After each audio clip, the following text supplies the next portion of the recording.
जय हिंद बालकों, मैं डॉक्टर अमित कुमार पांडे। आज के लेक्चर के लिए ये हम लोग सेकंड लेक्चर लेकर के आए हैं कंसेप्ट मैप में एरोमेटिक कंपाउंड का या बेंजोनाइड कंपाउंड का।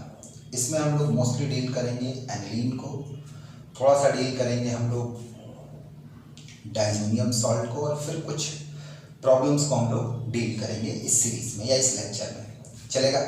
अब अगर हम लोग बात को आगे की तरफ बढ़ाएं तो यहाँ हमने सबसे पहले एनिलीन स्टार्ट किया है, और एनिलीन में हम प्रिपरेशन को देख रहे हैं, प्रेप को देख रहे हैं। एनिलीन को मोस्टली हम लोग नाइट्रोबेंजीन या क्लोरोबेंजीन से बनाते हैं, जिसमें नाइट्रोबेंजीन वाला बड़ा ही इजी मेथड होता है। नाइट्रोबेंजीन का अगर रिडक्शन करा दिया जाए तो ध्यान से देखिएगा, सबसे पहले और सबसे बढ़िया मेथड होता है नाइट्रोबेंजीन को टिन और HCl की प्रेजेंस में रिड्यूस कराया जाए।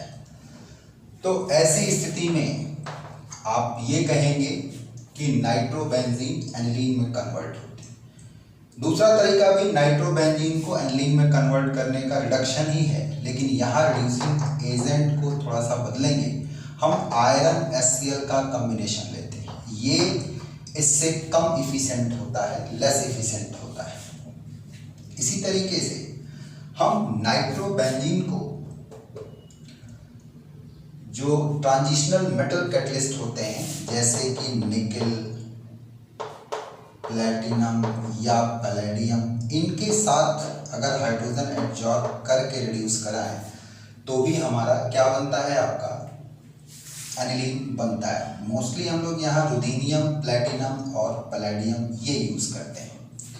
इसी तरीके से इलेक्ट्रोलिटिक रिडक्शन हम लोग कराएं, इलेक्ट्रोलिटिक रिडक्शन कराएं, पर ध्यान रहे कि यहाँ वीकली एसिडिक मीडियम लेंगे, वीकली एसिडिक मीडियम लेंगे तो भी नाइट्रोबेंजीन हमारा एनिलीन में कन्वर्ट होता है।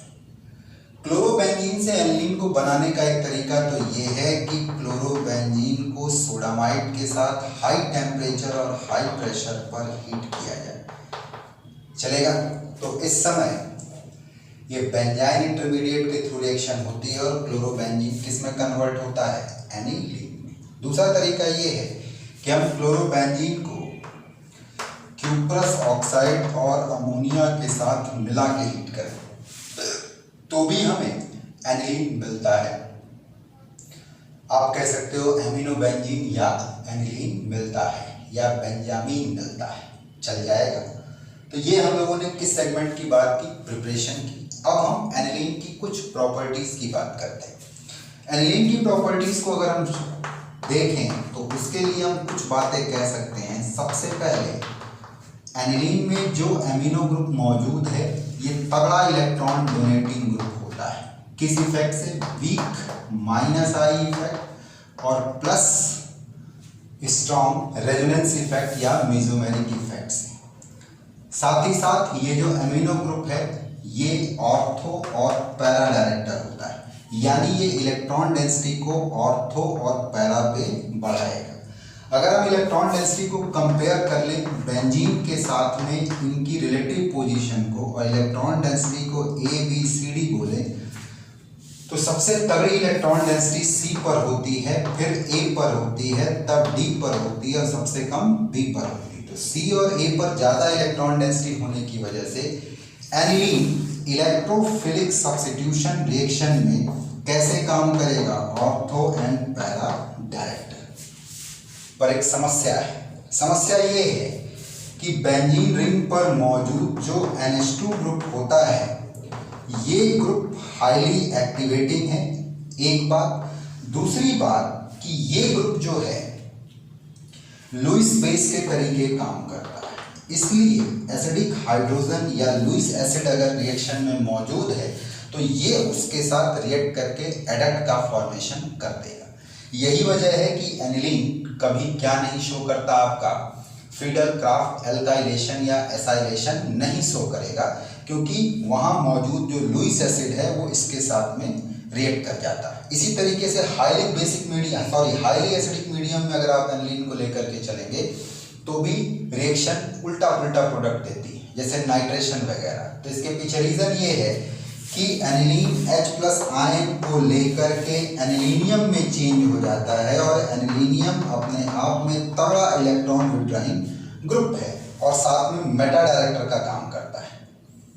इसलिए डायरेक्ट नाइट्रेशन इसका अवॉइड करते हैं, डायरेक्ट फिडरक्राफ्ट एल्काइलेशन और एसाइलेशन अवॉइड करते हैं, क्योंकि यहाँ मौजूद जो रीजेंट है, कैटलिस्ट है, उसके साथ ये रिएक्ट करके किसका फॉर्मेशन करता है, एडक्ट का फॉर्मेशन करता है, लाइक दैट ऐसे।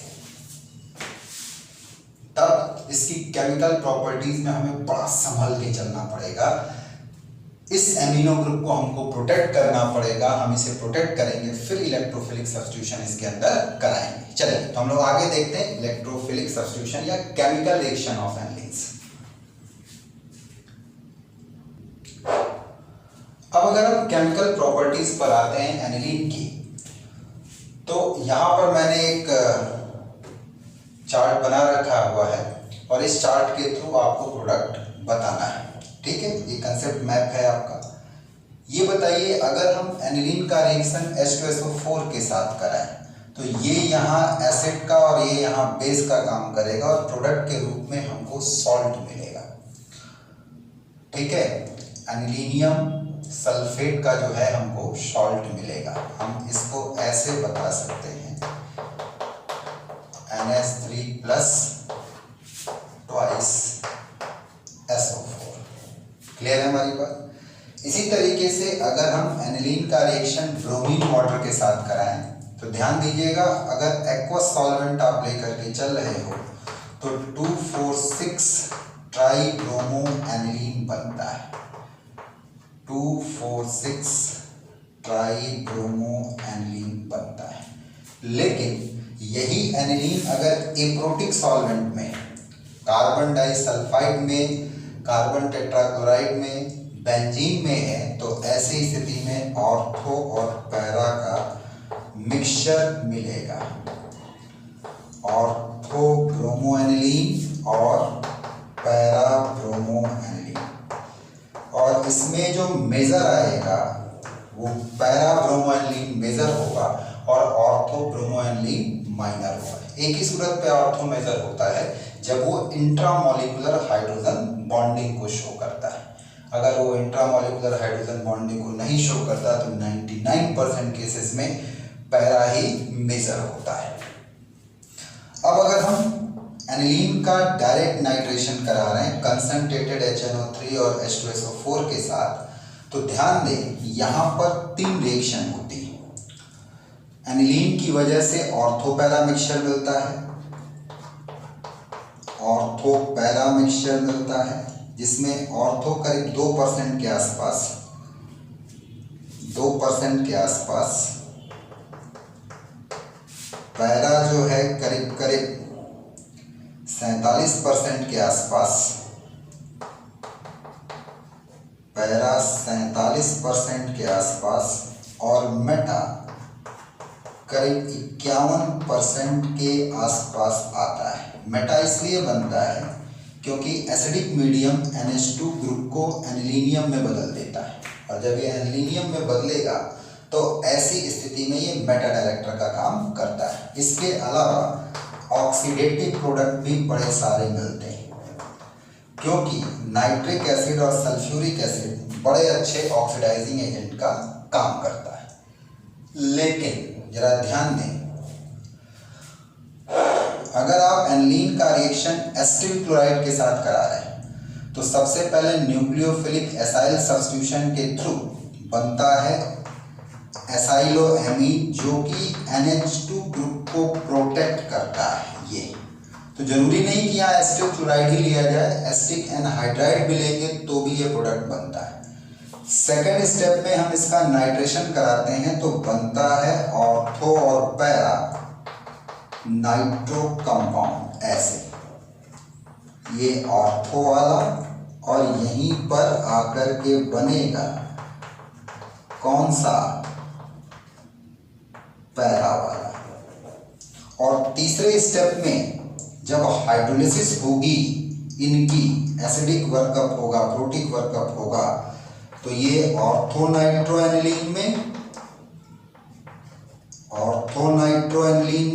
ये वाले भाई साहब पैरा नाइट्रो एनिलीन में कन्वर्ट होंगे ऐसे।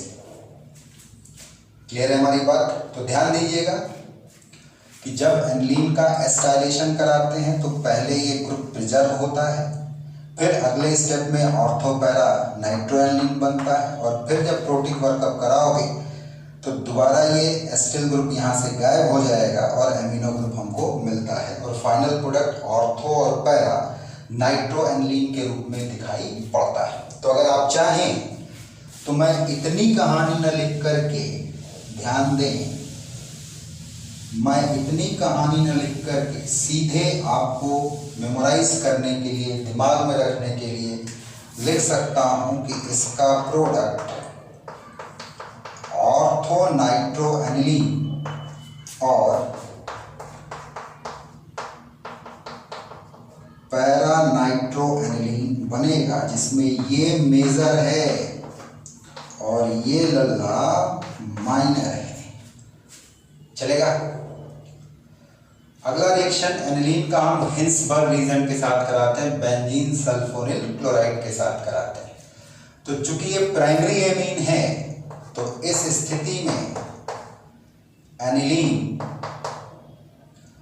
का ये पार्ट जो है सल्फोनिल ग्रुप के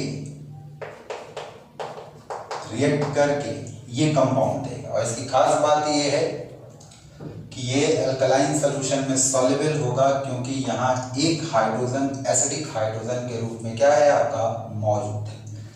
हम फॉस्जीन के साथ कराते हैं, COCl के साथ कराते हैं, तो न्यूक्लियोफिलिक एसाइल सब्स्टिट्यूशन होगा और दोनों क्लोरीन बारी बारी से बाहर जाएगी, यानी बनने वाला प्रोडक्ट हमारा NH(C6H5) NH(C6H5) होगा। चल जाएगा? बोलो भाई। तो ये कुछ एनिलीन की कॉमन रिएक्शन थी। कुछ रिएक्शन और बच गई हैं जिनको हम लोग यहाँ डील कर लें। एनिलीन अगर मेथिल आयोडाइड के साथ रिएक्ट करे तो ये बड़ा अच्छा न्यूक्लियोफाइल का काम करता है। एक लड़का लड़ने आ गया, सर ये लोन पेयर तो रेजोनेंस में, मैंने कहा इफेक्टिव रेजोनेंस में नहीं है, इसलिए न्यूक्लियोफाइल का काम करेगा, बैकसाइड अटैक होगा, न्यूक्लियोफिलिक सब्स्टिट्यूशन, और इस क्वेश्चन मार्क का जो प्रोडक्ट बनेगा वो ये प्रोडक्ट होगा। बोलो भाई, बैलेंसी मेंटेन करोगे तो एक हाइड्रोजन और आयोडीन मिलकर के यहाँ क्या बाहर निकलेगा? HI। चलेगा? अगले स्टेप में अगर तुम फिर मेथिल आयोडाइड के साथ रिएक्शन कराओ तो ध्यान से देखो, अभी भी ये लोन पेयर है, ये फिर बैक साइड अटैक करेगा, फिर न्यूक्लियोफिलिक सब्स्टिट्यूशन होगा, और ये भी हाइड्रोजन गायब होकर के यहाँ ये प्रोडक्ट बनेगा। ध्यान दें आप, और यहाँ फिर क्या बाहर आएगा? HI। लेकिन अगर ये एक्सेस में है तो रिएक्शन रुकेगी नहीं, क्योंकि ये अभी भी न्यूक्लियोफाइल का काम कर रहा है, फिर ये बैक साइड अटैक करेगा, फिर ये न्यूक्लियोफिलिक सब्स्टिट्यूशन होगा, फिर ये HI क्या अमोनियम सॉल्ट बन जाएगा, यानी प्रोडक्ट हमारा कुछ यूं होगा।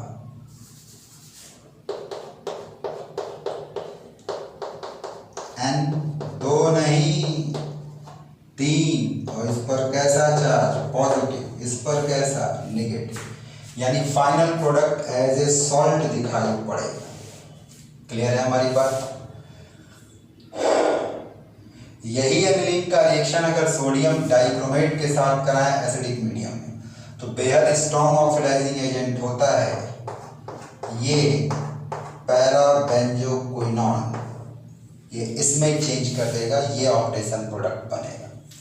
यही अगर एनिलीन को निकल हाइड्रोजन के साथ लिया जाए तो ये रिंग की अनसैचुरेसी को गायब करके साइक्लिक या एलिफेटिक कंपाउंड बना देगा, यानी loss of aromatic character, aliphatization reaction है ये।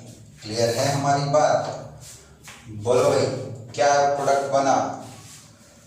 साइक्लोहेक्सेन एमीन या एमिनोसाइक्लोहेक्सेन।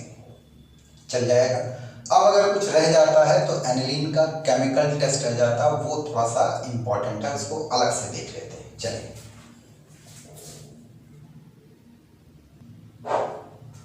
तो ध्यान दें, अगर हम लोग एनिलीन की केमिकल टेस्ट की बात करें तो इसके 3 टेस्ट बड़े फेमस हैं। एक कार्बिलैमिन टेस्ट, एक नाइट्रस ऑक्साइड के साथ, सॉरी नाइट्रस एसिड के साथ टेस्ट, और एक हॉफमैन मस्टर्ड ऑयल वाली जो रिएक्शन है। तो कार्बिलैमिन रिएक्शन में कुछ नहीं करते हैं, ये किसी भी एमीन के लिए है, बशर्ते कि वो प्राइमरी एमीन होना चाहिए। ठीक है, वो प्राइमरी एमीन होना चाहिए, एलिफेटिक है या एरोमेटिक है, इससे कोई फर्क नहीं पड़ता। हाँ, सेकेंडरी या टर्शरी एमीन ये रिएक्शन नहीं देते। इसमें हम करते क्या है कि एनिलीन को अल्कोहलिक KOH के साथ क्लोरोफॉर्म में डिसॉल्व करते हैं, और जब इसको हीट किया जाता है हल्का सा, तो फिनाइल आइसोसाइनाइड बनता है। ये आइसोसाइनाइड ग्रुप ही कार्बिलैमिन कहलाता है, जिसका ही बड़ा ही फॉल स्मेल होता है। इस फॉल स्मेल के आने के साथ ही साथ हम कंफर्म हो जाते हैं कि ये प्राइमरी एमीन है, और चूंकि आप एनिलीन लेके चल रहे हैं तो इसका मतलब ये फिनाइल आइसोसाइनाइड है। बाकी प्रोडक्ट सॉल्ट और वाटर के रूप में दिखाई पड़ता है, तो ये भी बड़ी बढ़िया रिएक्शन है। इसी में चूंकि आइसोसाइनाइड बनता है, जिसे आप कार्बिलैमिन कहते हैं, इसलिए इस रिएक्शन का नाम कार्बिलैमिन टेस्ट या आइसोसाइनाइड टेस्ट भी कहते हैं। फर्दर कंफर्म करने के लिए हम फ्रेशली प्रिपेयर्ड नाइट्रस एसिड के साथ एनिलीन को ट्रीट करते हैं। एनिलीन, ये नाइट्रस एसिड का बिहेवियर डिफरेंट टाइप की एनिलीन के लिए अलग अलग होता है। नाइट्रस एसिड को बनाने के लिए हम सोडियम नाइट्रेट और HCl को 0 से 5 डिग्री सेंटीग्रेड या 273 से 278 केल्विन पर रखते हैं। तो ऐसी स्थिति में ये एनिलीन के साथ रिएक्ट करके डाइजोनियम सॉल्ट बनाता है, और इस रिएक्शन को नाम दिया जाता है डाईएजोटाइजेशन। चलेगा। ये जो डाइजोनियम सॉल्ट बनता है, ये बीटा नेफ्थॉल के साथ लाइट अल्कलाइन मीडियम में या बेसिक मीडियम में बनाता है ऑरेंज रेड कलर की डाई। ये जो ऑरेंज रेड कलर की डाई बनती है, इसका बनना इस रिएक्शन सीक्वेंस में किसको प्रूफ कर देगा? एनिलीन को प्रूफ कर देता है। प्राइमरी एलिफेटिक एमीन है तो ऑरेंज रेड डाई पक्का बनती है। अगर यही सेकेंडरी एरोमेटिक एमीन हुई, सेकेंडरी एरोमेटिक अगर एमीन हुई, तो ये NaNO2 और HCl के साथ 0 to 5 डिग्री सेंटीग्रेड पर या 273 से 278 डिग्री सेंटीग्रेड पर बनाता है N-नाइट्रोसो N-मिथाइल एनिलीन, और वाटर में ये सॉल्युबल नहीं होता। नतीजा इसकी एक अलग लेयर बन जाती है, येलो ऑयली लेयर बनती है। ध्यान दीजिएगा, येलो ऑयली लेयर बनती है। तो N-मिथाइल एनिलीन जो होता है, N-नाइट्रोसो N-मिथाइल एनिलीन बनाता है, जो वाटर में कैसा है? इनसॉल्युबल, प्रेसिपिटेट की शक्ल में अलग से दिखाई पड़ता है। यही अगर टर्शरी एरोमेटिक एमीन है, टर्शरी एरोमेटिक एमीन अगर है, तो वो NaNO2 और HCl के साथ रिएक्ट करके इलेक्ट्रोफिलिक सब्स्टिट्यूशन रिएक्शन देता है। ध्यान देना, इलेक्ट्रोफिलिक सब्स्टिट्यूशन रिएक्शन, और नाइट्रोसो ग्रुप पैरा पोजीशन पर लगता है। चूंकि जो ग्रुप मौजूद है सबस्ट्रेट पर वो बल्कियर है, इसलिए आने वाला इलेक्ट्रोफाइल पैरा पे जाता है, और प्रोडक्ट बनता है पैरा नाइट्रोसो NN डाईमिथाइल क्या होगा? एनिलीन। चल जाएगा? बोलो भाई। इसके आखिरी टेस्ट पर आते हैं। तो ध्यान दें, अगर हम लोग हॉफमैन मस्टर्ड ऑयल रिएक्शन की बात करते हैं, तो ये भी प्राइमरी एमीन के लिए टेस्ट होता है। यहाँ मैंने एलिफेटिक एमीन को लेकर के रिएक्शन बनाया है। आप चाहें तो यही एनिलीन को लेकर के भी रिएक्शन बना सकते हैं। सिमिलर प्रोडक्ट आपको मिलेगा। एल्किल ग्रुप की जगह पे आपको बस फिनाइल ग्रुप को यहाँ ऐड करना है। सबसे पहले क्या होता है कि जो प्राइमरी एमीन सैंपल है, ये कार्बन डाइसल्फाइड के साथ हीट करने पर ये एडक्ट देता है। चलेगा। और ये जो एडक्ट बनता है, ये मर्क्यूरी क्लोराइड, इसी को हम लोग कहते हैं कोरोसिव सप्लीमेंट। कोरोसिव सब्लीमेंट ये कहते हैं। तो ये जो कोरोसिव सब्लीमेंट है मर्क्यूरी क्लोराइड है, इसके साथ रिएक्ट करके ये यहाँ पर एथिल ग्रुप अगर मौजूद है तो एथिल आइसोसाइनेट देगा, और यही अगर फिनाइल होगा तो फिनाइल आइसोसाइनेट देगा। और इस कंपाउंड की स्मेल कैसी होती है? मस्टर्ड ऑयल जैसी होती है। साथ में बाई प्रोडक्ट के रूप में मर्क्यूरिक सल्फाइड और HCl बनेगा। चलेगा? तो मेरा आपसे ये कहना है कि ये भी रिएक्शन कार्बिलएमीन और नाइट्रस ऑक्साइड के तरीके नाइट्रस एसिड के तरीके यूज की जाती है एनिलीन के केमिकल टेस्ट के लिए, एनिलीन की प्रेजेंस के लिए। तो कर लेंगे, कोई दिक्कत? बोलो भाई। आते हैं अगले बेंजीन डेरिवेटिव पर, diazonium salt. Benzene diazonium salt. तो हम लोग आते हैं अगले वाले कंपाउंड पर इस दूसरे लेक्चर में, लेक्चर नंबर 2 में। ये तो बेंजीन डाइजोनियम क्लोराइड ले रहे हैं। बेंजीन डाइजोनियम आयन आप बोल सकते हैं, क्लोराइड, ब्रोमाइड, आयोडाइड, बाइसल्फेट, यहाँ बहुत सारे आयन हो सकते हैं। तो बेंजीन डाइजोनियम हैलाइड को बनाया जाता है एनिलीन से। करते क्या है कि एनिलीन का रिएक्शन NaNO2 और HCl के साथ कराते हैं at 0 to 5 degree centigrade. Temperature sensitive reaction होती है 273 केल्विन से 278 केल्विन।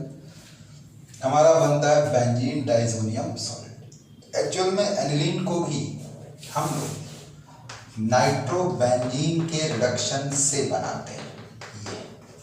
और ये जो नाइट्रोबेंजीन है, SnHCl ले लो, FeHCl ले लो, प्लेटिनम, पैलेडियम, रोडियम ले लो, या फिर आप कह लो डाइल्यूट एसिडिक मीडियम में इलेक्ट्रोलिटिक रिडक्शन करा दो। 75 ठोरी मेथड हमने आपको बताए हैं क्या बनाने के?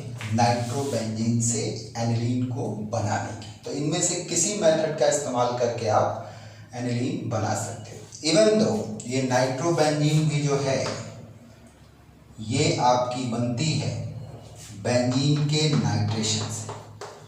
जब हम बेंजीन का रिएक्शन कंसंट्रेटेड HNO3 और कंसंट्रेटेड सल्फ्यूरिक एसिड के साथ कराते हैं तो बनता है नाइट्रोबेंजीन।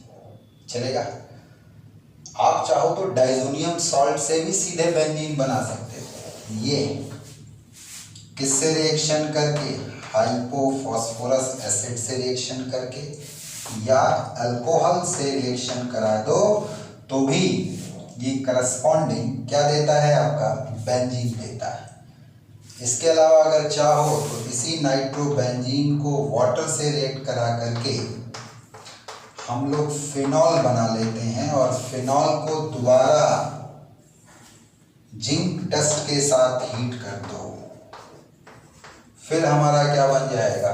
बेंजीन बन जाएगा। तो कई तरीके से हम बेंजीन बना लेते हैं। बेंजीन से नाइट्रोबेंजीन, नाइट्रोबेंजीन से एनिलीन, और एनिलीन से बड़े आराम से डाइजोनियम सॉल्ट बनता है।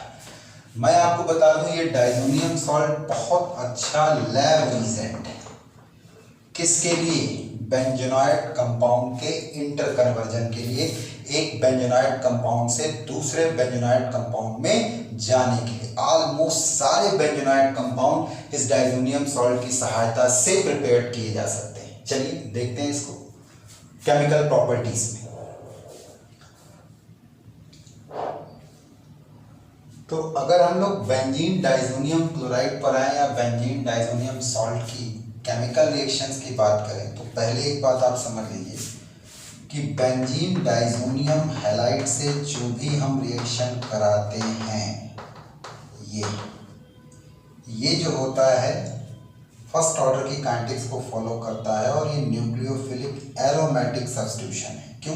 क्योंकि पहला स्टेप जो होता है इसका स्लो स्टेप होता है, और इस स्टेप में ये बढ़िया लिविंग ग्रुप होने की वजह से फिनाइल इंटरमीडिएट बनाता है, क्योंकि स्लो स्टेप में सबस्ट्रेट का ही कंसंट्रेशन रिएक्शन की रेट को अफेक्ट कर रहा है, इसलिए इसकी मॉलिक्यूलरिटी या ऑर्डर कितना है, 1 है। और इन सभी में कौन सा कैटायन बनता है, फिनाइल कार्बोकैटायन। फिर मीडियम में जो भी न्यूक्लियोफाइल मौजूद होगा बड़े आराम से सेकंड स्टेप में, जो कि फास्ट स्टेप होता है, जा करके बैठ जाएगा।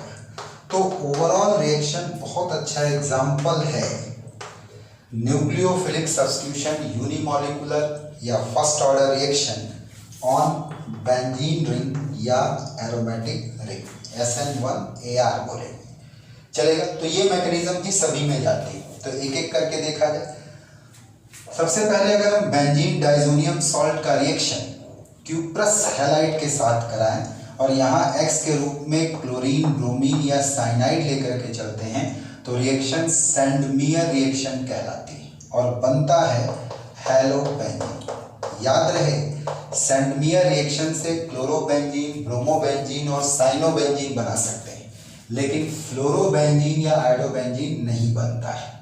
चलेगा। यहाँ पे आप देख रहे हैं कि मैंने अलग से साइनोबेंजीन को रखा है, क्योंकि साइनोबेंजीन एक दूसरे तरीके का लैब रिएजेंट है। इसकी सहायता से भी बड़े सारे कंपाउंड बनाए जा सकते हैं। जैसे अगर मैं साइनोबेंजीन का रिडक्शन कर दूं, इसका रिडक्शन कर दूं LiLH4 THF में लिया जाए और फिर प्रोटिक वर्कअप कर दिया जाए, तो ये एक अधिक कार्बन की एमीन दे देगा, प्राइमरी एमीन देगा। चलेगा। यही अगर मैं साइनोबेंजीन का पार्शियल हाइड्रोलिसिस कर दूं, तो ये करस्पॉन्डिंग एमाइड देता है ये। और यही अगर मैं इसकी कंप्लीट हाइड्रोलिसिस कर दूं, तो ध्यान दीजिएगा, ये बेंजोइक एसिड को देगा, वही बेंजोइक एसिड जिसका अगर कैल्शियम ऑक्साइड और NaOH के साथ, सोडा लाइम के साथ 1:3 के रेशियो में हीट कर दिया जाए तो बेंजीन बन जाएगा। इसी बेंजीन का हम नाइट्रेशन करा दें HNO3 और H2SO4 के साथ, नाइट्रोबेंजीन बनेगा। और ये नाइट्रोबेंजीन अगर टिन और HCl के साथ लिया गया तो ये एनिलीन देगा। ये एनिलीन NaNO2 और HCl के साथ, पकड़ रहे हो, बेंजीन डाइजोनियम हैलाइड देगा ये। और ये डाइजोनियम हैलाइड अगर cuprous cyanide in presence of HCl heat किया जाए तो ये साइनोबेंजीन दे देगा। तो एक तरीके से हम घूम आए पूरा का पूरा। तो ये भी एक बड़ा अच्छा रिएजेंट है जो कि एमीन और एमाइड और एसिड बनाने में इसका इस्तेमाल करते हैं। चलिए आगे की तरफ बढ़ते हैं, हम लोग आगे की तरफ बढ़ते हैं।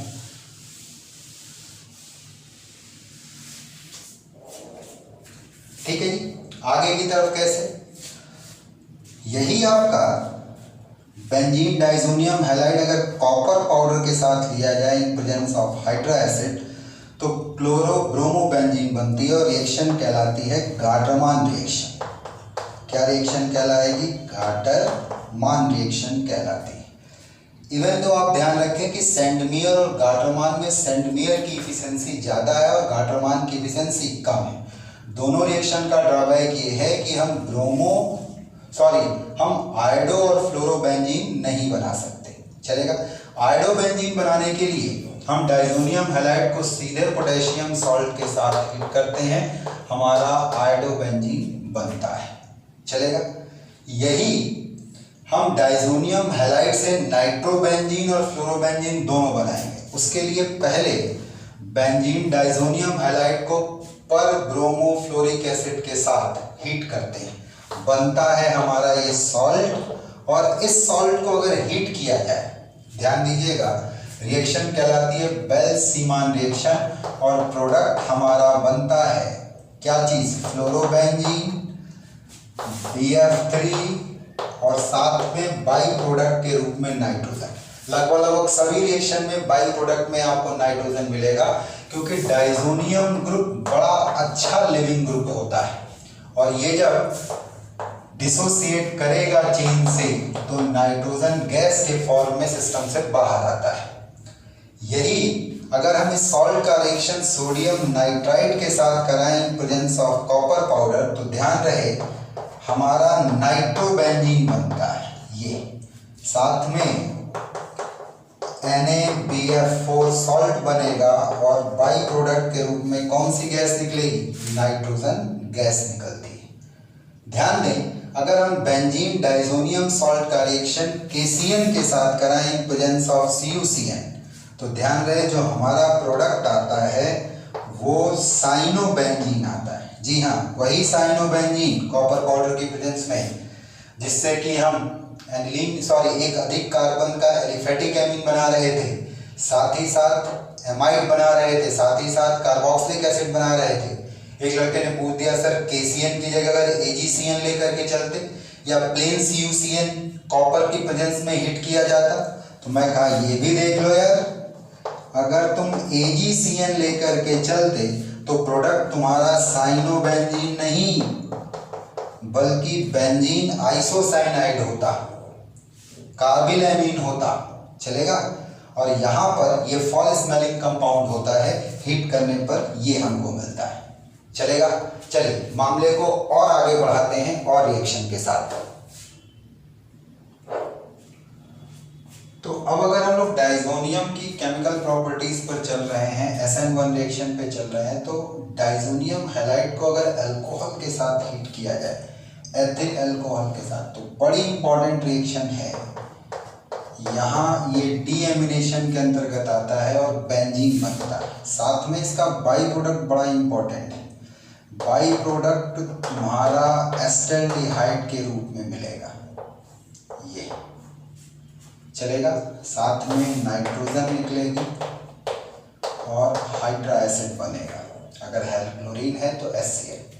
इसी तरीके से अगर हम हाइपोफॉस्फोरस एसिड लें तो ये भी डीएमिनेशन है, इसमें भी प्रोडक्ट बेंजीन बनता है। साथ में ये हाइपोफॉस्फोरस एसिड फॉस्फोरस एसिड में बदल जाता है, चलेगा। बाकी तो बाई प्रोडक्ट में तुम नाइट्रोजन और हाइड्रा एसिड तुम निकालोगे। इसी तरीके से बेंजीन डाइजोनियम हैलाइड को वाटर के साथ अगर आप बॉयल कर रहे हैं तो बड़ा इंपॉर्टेंट फिनॉल बनता है, ध्यान रहेगा। साथ में नाइट्रोजन गैस और हाइड्रा एसिड, ठीक। यही एक रिएक्शन है गॉम्बार्ग रिएक्शन। ये NCERT में तो नहीं है लेकिन खूब यूज की जाती है। बेंजीन डाइजोनियम हैलाइड को अगर बेंजीन के साथ अल्कलाइन मीडियम में हम हीट करें तो बाइफिनाइल या डाइफिनाइल बनता है, ऐसे बाइफिनाइल या डाइफिनाइल बनता है। साथ में सोडियम हैलाइड बनेगा, नाइट्रोजन गैस निकलेगी, कुछ वाटर बन जाता है, ये चलेगा। दो रिएक्शन दे रहे हैं, एक डाइजोनियम हैलाइड का रिएक्शन फिनॉल के साथ और दूसरा डाइजोनियम हैलाइड का रिएक्शन एनिलीन के साथ। दोनों रिएक्शन कपलिंग रिएक्शन कहलाती है। फिनॉल वाली जो होती है वो फिनोलिक कपलिंग कहलाती है, जो एसिडिक मीडियम में जो अल्कलाइन मीडियम में होती है, जबकि एनिलीन वाली जो होती है वो एमीन कपलिंग कहलाती है, जो कि एसिडिक मीडियम में होती है। यहाँ पर pH आपको अल्कलाइन मीडियम का लेना होगा और जो डाई बनती जो कंपाउंड बनता है वो ऑरेंज कलर का होता है। एक्चुअल में जो कंपाउंड बनता है वो होता है para hydroxy azobenzene, para hydroxy azobenzene. और ये जो पैरा हाइड्रोक्सी एजोबेंजीन है ये ऑरेंज कलर की डाई है, चलेगा। इसी तरीके से अगर आप एसिडिक मीडियम में एनिलीन को लेते हैं लो टेम्परेचर रेंज पर तो येलो ऑरेंज डाई बनती है और ये होता है आपका पैरा एमिनो एजोबेंजीन। बस अंतर ये है कि जहां आपने यहाँ OH लगाया है यहाँ पर कौन सा ग्रुप मौजूद होगा, NH2, और ये कंपाउंड ऐसे बनता है। इसका नाम होता है पैरा एमिनो एजोबेंजीन। चलेगा। उसको हम फिनोलिक कपलिंग, तो इसको हम एमीन कपलिंग, दोनों कपलिंग रिएक्शन का एग्जांपल है, बहुत अच्छा इलेक्ट्रोफिलिक सब्स्टिट्यूशन का एग्जांपल है। साथ ही साथ इसमें हम कलर सब्सटेंस क्या करते हैं, आपका बनाते हैं। चल जाएगा। अब कुछ रिएक्शन और डाइजोनियम की।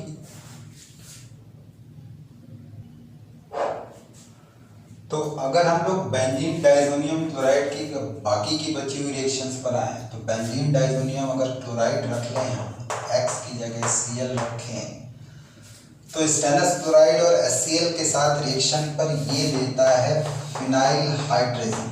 हाँ जी, ये वही फिनाइल हाइड्रेजीन है जो कि एल्डिहाइड और कीटोन के साथ रिएक्शन देकर के फिनाइल हाइड्रेजोन बनाता है। पर इसका जो प्रोडक्ट होता है क्रिस्टलाइन फिनाइल हाइड्रेजीन होगा HCl के साथ में, इसका सॉल्ट बनता है। यही अगर सोडियम सल्फाइड और वाटर लोगे तो वो इसे रिड्यूस करके प्लेन फिनाइल हाइड्रेजीन में आता है। ये आपको याद रखना होगा, NH2। यहीं पर इसी डाइजोनियम क्लोराइड का रिएक्शन जिंक और HCl के साथ कराएं तो पहले बनता है फिनाइल हाइड्रेजीन, लेकिन ये रिएक्शन के टेम्परेचर पर डिसोसिएट हो जाता है और डिसोसिएट होकर के ये देता है एनिलीन, और साथ में कौन सी गैस, अमोनिया गैस रिलीज होती है। बोलो भाई, कर लोगे कि नहीं। ये वही फिनाइल हाइड्रेजीन है जो कि कार्बोनिल कंपाउंड एल्डिहाइड या कीटोन के साथ क्या देता था, एडिशन, एलिमिनेशन रिएक्शन देता था। तो इसमें किस लोन पेयर की दोनों हाइड्रोजन यूज की जाती थी, जो स्टैटिक था, जो कॉन्जुगेशन में नहीं था, उसी का ना लोन पेयर, नो कॉन्जुगेशन, और जिसका कॉन्जुगेशन में था उसका इस्तेमाल नहीं करते थे। उसकी हाइड्रोजन और ये ऑक्सीजन मिल के क्या बाहर करेगा, वाटर। तो बनने वाला product NH single bond N double bond C HR, यही ना एडिशन एलिमिनेशन कहलाता था। तो आगे चल करके हम लोग इसको सीखेंगे या देखेंगे ये कैसे होता है। तो भैया आज मैंने आपको दो सिखा दिया, कौन कौन सा, एक सिखाया बेंजीन डाइजोनियम सॉल्ट, और दूसरा मैंने सिखा दिया आपको एनिलीन। कल वाले लेक्चर में क्या क्या सिखा दिया, नाइट्रोबेंजीन सिखा दिया था पूरा, इसके बाद फिनॉल पूरा, इसके बाद बेंजीन पूरा, यानी टोटल 5 कंपाउंड अभी तक बेंजीनॉइड में निकल चुके हैं। तो सवाल का हक तो बनता है ना। चलिए कुछ क्वेश्चन सॉल्व करते हैं। आइए स्क्रीन पर हमारे इस क्वेश्चन को बनाइए, रोडमैप प्रॉब्लम को बनाइए।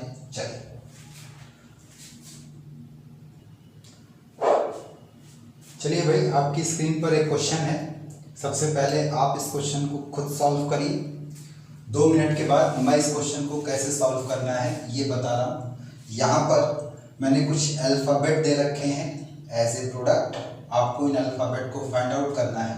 और इन अल्फ़ाबेट के लिए हमने अपने ऑफलाइन सेंटर का जो नाम है वो इस्तेमाल किया हुआ है, NEW। वैसे तो नाम है new ACNI and Sharda classes, लेकिन मैं आपको इतने बड़े बड़े नेटवर्क सॉल्व कराऊंगा जिसमें ये सभी लेटर एज ए प्रोडक्ट आपको दिखाई पड़ेंगे और आपको इनको आइडेंटिफाई करना पड़ेगा। फिलहाल एक छोटा सा नेटवर्क मैंने आपको दिया है, एक छोटा सा रोडमैप प्रॉब्लम आपके सामने रखा है, आप इसको कैसे हैंडल करेंगे। 5 मिनट दे रहा हूँ, सोच ले, दिमाग में बैठा ले, अपने दिमाग में बैठा लिया, शुरू करें। चलिए, तो सबसे पहले मैंने नाइट्रोबेंजीन का ब्रोमिनेशन कराया है in iron catalyst, Lewis acid catalyst. तो ये बताओ, ये जो नाइट्रोबेंजीन देख रहे हो ये मेटा डायरेक्टर है ना, इलेक्ट्रोफिलिक सब्स्टिट्यूशन अगर देगा तो ये ब्रोमीन इलेक्ट्रोफाइल को कहाँ लगा देगा, मेटा पोजीशन। बोलो भाई। इसके बाद अगर हम टिन और HCl लेते हैं तो ये एज ए रिड्यूसिंग एजेंट काम करता है ना। और अभी पीछे रोड मैप आप कंसेप्ट मैप में देख सकते हैं कि ये रिड्यूसिंग एजेंट नाइट्रो ग्रुप को किस में बदल देता है, एनिलीन। तो E की जगह हमारा क्या दिखाई पड़ेगा, NH2Br, यानी मेटा ब्रोमो एनिलीन बनेगा। NaNO2 और HCl ये कॉम्बिनेशन अगर लो टेम्परेचर पर है 273 केल्विन से 278 केल्विन के आसपास के टेम्परेचर पर है, तो ऐसी स्थिति में ये डाइजोनियम ग्रुप में बदल जाता है और बनता है बेंजीन डाइजोनियम क्लोराइड। पकड़ रहे हो। और मेटा पर क्या मौजूद होगा, ब्रोमीन। बोलो भाई, पकड़ रहे हो। अब तुमने बेंजीन डाइजोनियम हैलाइड को वाटर के साथ हीट किया है, बॉइल्ड वाटर के साथ लिया है, तो डाइजोनियम ग्रुप गायब हो जाएगा और ये OH में तब्दील होगा, यानी कि मेटा ब्रोमोफिनॉल बनेगा। चलेगा। जब तुम मेटा ब्रोमोफिनॉल ले रहे हो और फिर इसको तुम जिंक डस्ट के साथ ट्रीट कर रहे हो तो ये OH ग्रुप को रिड्यूस कर देता है और बनेगा ये ब्रोमोबेंजीन। ऐसे चलेगा। अब अगर ब्रोमोबेंजीन, ध्यान दें,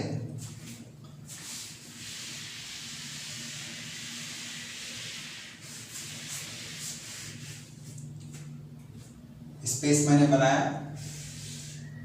अब अगर आपका ब्रोमोबेंजीन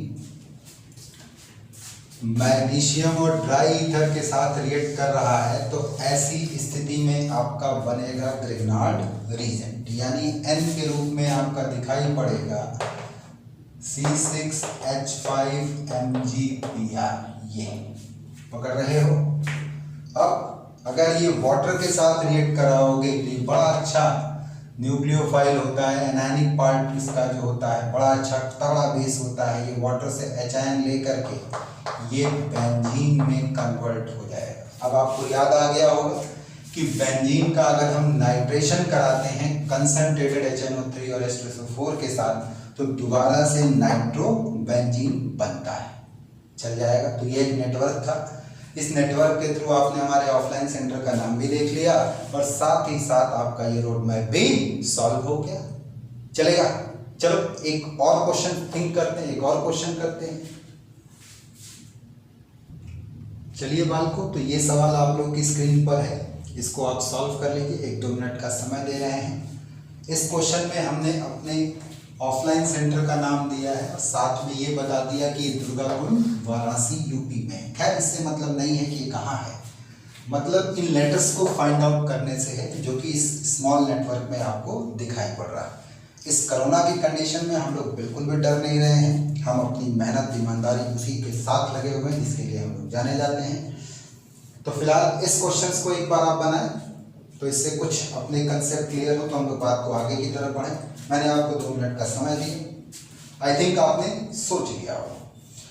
तो सबसे पहले हम लोगों ने बेंजीन का रिएक्शन इस मिथाइल सक्सिनिक एनहाइड्राइड के साथ में कराया है in presence of anhydrous AlCl3। You know very well कि अगर ये एनहाइड्राइड है तो निश्चित तौर पर लुईस एसिड की प्रेजेंस में ये बॉन्ड इधर की तरफ टूटा होगा, इस पर नेगेटिव और इस पर क्या आएगा पॉजिटिव, और ये इलेक्ट्रोफिलिक सेंटर बेंजीन रिंग पर सब्स्टिट्यूशन देगा।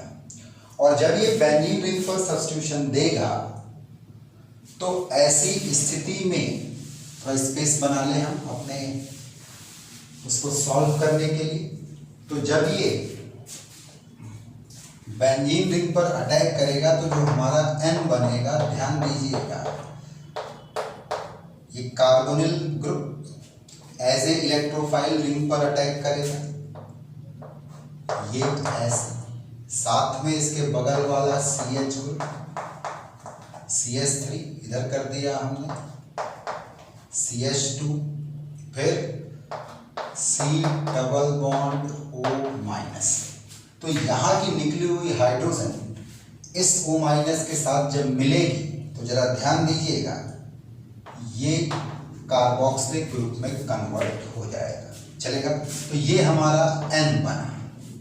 अब आप जिंक अमलगम विद HCl ले रहे हैं, याद आया कुछ? क्लीमेंसन रिडक्शन। और क्लीमेंसन की एक खास बात ये थी कि ये कार्बोनिल ग्रुप को मिथाइलिन ग्रुप में बदलता था, बाकी एसिड ग्रुप पर इसका कोई फर्क नहीं था। तो ऐसी स्थिति में जो हमारा E बनेगा, ध्यान दें आप, C double bond O CH CH3 CH2, और ये हमारा कार्बोक्सिलिक ग्रुप एज सच रह गया। हम इसको बदलेंगे, इसको हम CH2 ग्रुप में बदल देंगे ऐसे। चलेगा। अब अगर E हमारा बन गया तो हम इसको SOCl2 के साथ रिएक्ट करा रहे हैं। ये बेस्ट हैलोजेनेटिंग रीजन था, याद करिए। ये कार्बोक्सिलिक के OH को हटा करके Cl लगा देगा। Then what about W? CH2 CH CH3 CH2 C double bond OCl। चलेगा। अब हम एनहाइड्रस AlCl3 के साथ रिएक्ट करा रहे हैं, तो ये अगर एसाइल हैलाइड है तो ये फ्रीडल क्राफ्ट एसाइलेशन रिएक्शन होगा। याद आया? फ्रीडल क्राफ्ट एसाइलेशन रिएक्शन, और वो भी इंट्रामोलिकुलर। क्यों इंट्रामोलिकुलर? क्योंकि इस Cl के जाने पर ये पॉजिटिव चार्ज इसी बगल वाले ऑर्थो पर अटैक करेगा। एक ने कहा ऑर्थो पर क्यों, पैरा पर क्यों नहीं? मैंने कहा ऑर्थो पर अटैक करेगा तो 6 मेंबर रिंग बनेगी, और पैरा पर अगर अटैक करेगा तो कार्बन एटम की संख्या बढ़ जाएगी, इसलिए ये ऑर्थो पर ही अटैक करेगा। और जो हमारा A बनेगा, ध्यान दें आप, वो इस तरीके से दिखाई पड़ेगा। CH2 ये यहाँ पर, ये रहा हमारा कार्बोनिल ग्रुप, ये रहा हमारा CH3 ग्रुप, और ये व्यवस्था यहाँ पर आएगी। आप देखिए, फिर हम जिंक अमलगम HCl ले रहे हैं, तो इसका मतलब यहाँ फिर कौन सा रिडक्शन होगा? क्लीमेंसन रिडक्शन होगा। तो जब क्लीमेंसन रिडक्शन होगा तो फिर ये कार्बोनिल ग्रुप रिड्यूस होगा, और अगर ये कार्बोनिल ग्रुप रिड्यूस होगा तो मेरी एक बात ध्यान रखिएगा, चलेगा, कि ये CH2 में बदल जाएगा। चलेगा। अब आपने पैलेडियम की प्रेजेंस में हीट किया और 2 मोल हाइड्रोजन बाहर निकाला, तो 2 मोल हम किन जगहों से निकालेंगे? इन जगहों से निकालेंगे। और क्यों इन जगहों से? ताकि जैसे ही ये पाई बॉन्ड आएगा वैसे ही ये कौन सा कैरेक्टर पकड़ लेगा? Aromatic character. ऐसे ये बोलो भाई। अब आप इसका फिर फ्लोरिनेशन करा रहे हैं in presence of anhydrous AlCl3। कौन सी रिएक्शन होगी? Electrophilic substitution. इन दोनों रिंग में कौन सी रिंग ज्यादा एक्टिवेट है? ये पहले नंबर वाली। क्यों? एक्टिवेटिंग ग्रुप लगा हुआ है, तो आने वाला इलेक्ट्रोफाइल या तो ऑर्थो पर या फिर पैरा पर। तो पैरा तो ऑलरेडी ब्लॉक है, तो Cl कहां जाकर के लगेगा? ऑर्थो पोजीशन पर। इस ग्रुप की ऑर्थो पोजीशन पर, या तो यहां पर या फिर यहां पर। चलेगा।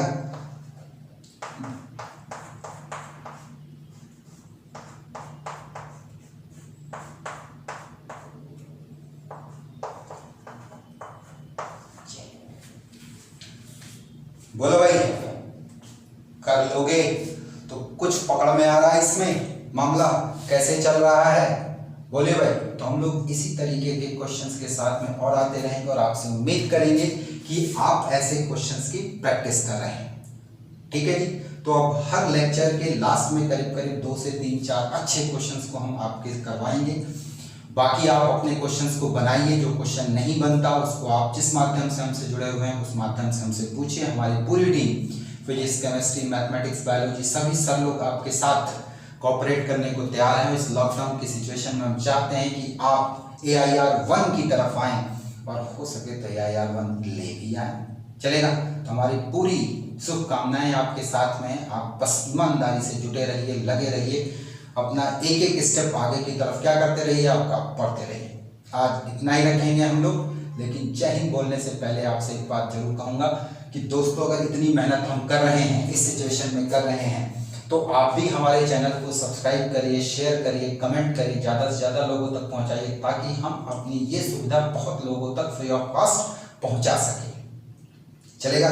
चलिए, तो आज इतना ही रखते हैं। जय हिंद।